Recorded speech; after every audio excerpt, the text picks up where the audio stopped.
In this video, I'm going to show you how to make a sedge stitch. I'm using a lighter color yarn because it's going to be easier for you to see the placement.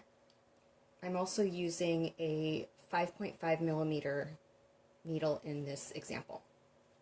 So a sedge stitch needs a multiple of 3 for your base chain, meaning 6, 9, 12, etc.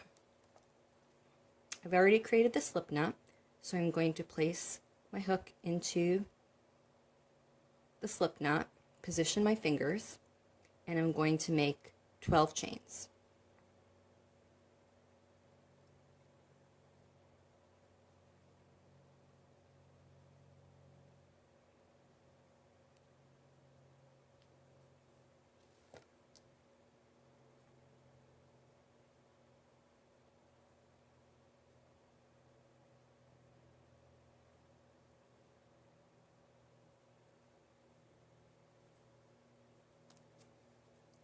After I turn my piece around, I need to go into the second chain from the hook and do a half double crochet and a double crochet in the same space.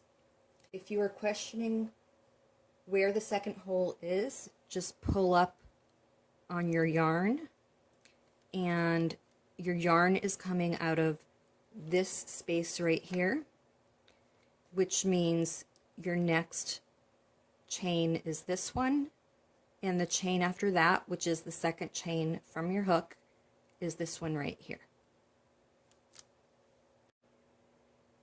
I'm going to yarn over, go into the second chain from my hook, pull through once.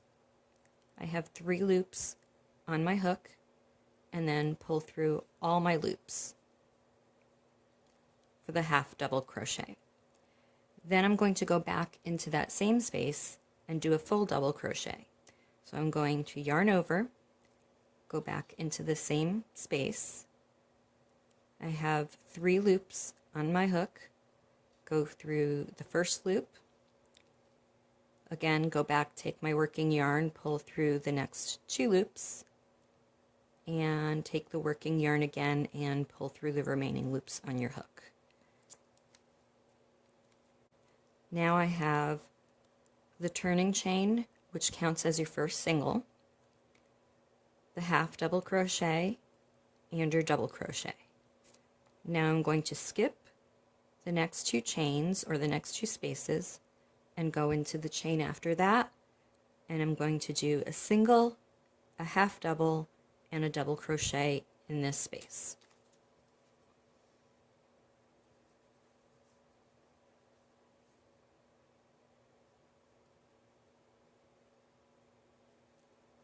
My single.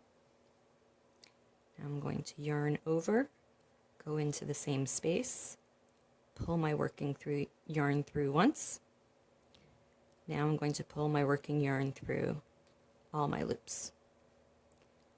I'm going to yarn over again, go into the same space, pull through. I have 3 loops on my hook. I'm going to pull my working yarn through the first loop, and I'm going to go back and pull my working yarn through the first 2 loops on my hook, and I'm going to take my working yarn and pull through the remaining loops on my hook. I'm going to skip 2 chains, and again we're going to do a single crochet,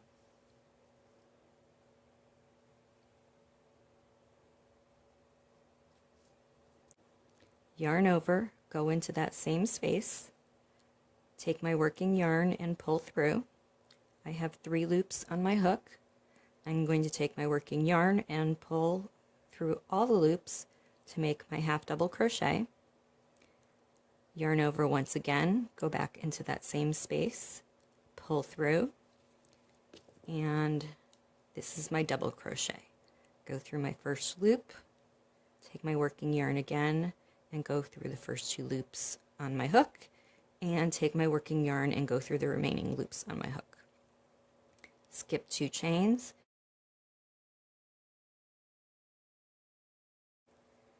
Now I'm going to go into the last chain of my row, and I'm going to do 1 single crochet.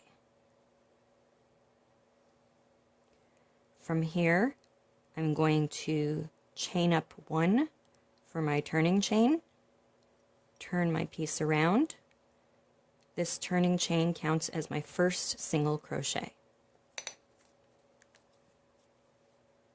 Once you turn your piece around, you're going to do a half double crochet and a double crochet into the first chain from your hook.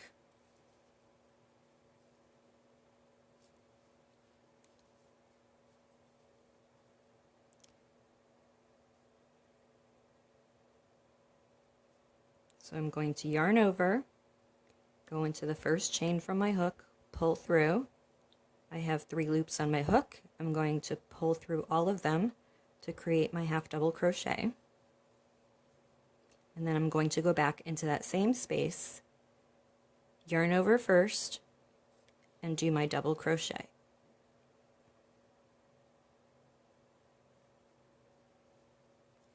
From here on out, all the steps are the same. You're going to skip the next 2 chains, do a single, half double, and double crochet into the chain after that, skip 2 chains, do a single, half double, and double crochet after that until you reach the end of your row. And at the end of your row, you're going to do a single crochet and then chain up 1 for your turning chain.